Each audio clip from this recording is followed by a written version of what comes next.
You've been wanting to understand why people who are really devout, sometimes struggle financially. Well, we dove into this YouTube video from Wisdom of the Bible that tackles this. And wow, it's full of interesting perspectives. I have to admit, some of the ideas were pretty surprising.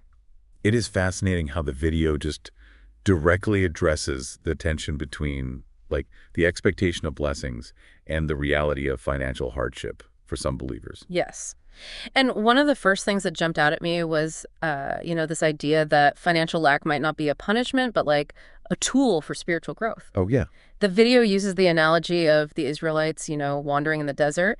They were sustained by manna, like a direct provision from God, not by their wealth. It makes you think about like how trusting in God can be more important than material possessions, even in, difficult times. That's a great point. The video is challenging the common belief that material wealth equals spiritual favor.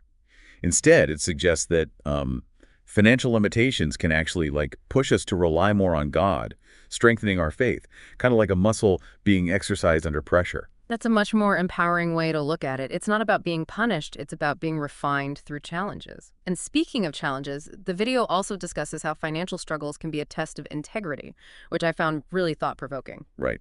The video references that well-known verse from Matthew 6.24. No one can serve two masters. Either you will hate the one and love the other, or you will be devoted to the one and despise the other. You cannot serve both God and money. It really raises the question, what are we truly seeking? Are we pursuing God's will, or are we more focused on, material wealth? It's a question we all need to grapple with, especially when facing, financial difficulties. It definitely makes you examine your priorities.